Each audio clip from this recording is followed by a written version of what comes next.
Alsace 20, à présent, nous accueillons un ethnologue alsacien, Philippe Frey, auteur de Caravane.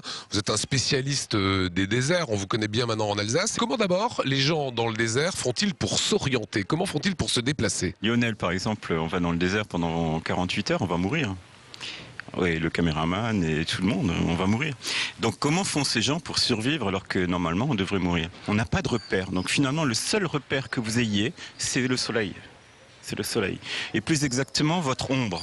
C'est votre ombre projetée qui va vous donner un angle par rapport à la direction où vous voulez aller et l'ombre projetée. Et cet angle, il faut le garder pendant des heures. En plus, cette ombre bouge, puisque le soleil bouge également dans le ciel. Donc il faut savoir estimer le temps qui passe au fur et à mesure de la journée. Donc c'est très difficile en fait. Comment ne pas perdre des bêtes lorsqu'on est dans le désert? C'est une question que vous posez, vous interrogez et eux ont la réponse.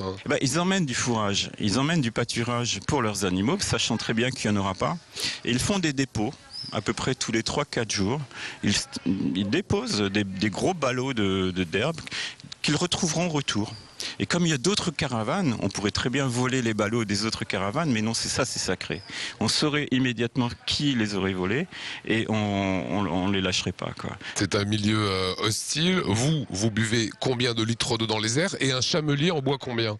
En été, la consommation peut monter jusqu'à 10, voire 12, parfois 15 litres par jour. Et un chamelier? Lui, il ne consommera pas tant parce qu'il ne va pas se déplacer en plein été. C'est-à-dire qu'il va attendre que le soleil se baisse pour se déplacer de nuit. Et donc il va consommer beaucoup moins d'eau. Alors 2-3 anecdotes qu'on retrouve dans Caravane et qui sont assez drôles. On vous demande du Viagra dans le désert. Oui. On trafique de tout et on trafique également du Viagra. Ça vaut beaucoup moins cher par exemple en Éthiopie qu'au Soudan ou en Libye, c'est sûr. Donc on trafique de tout. Le désert dangereux, est-ce qu'il y a des mines, est-ce qu'il y a des choses comme ça qui sont posées? Alors, il y a maintenant de plus en plus de guerres tribales ou de vraies guerres ou de rébellions. Et effectivement, des zones sont minées ou ont été minées parfois il y a 15 ou 20 ans. Mais personne ne sait plus. Tous les gens sont morts.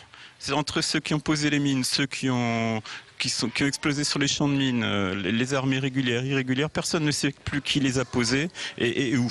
Donc il y a des zones comme ça, comme au Tchad, comme au Soudan, au Darfour par exemple, qui sont minées.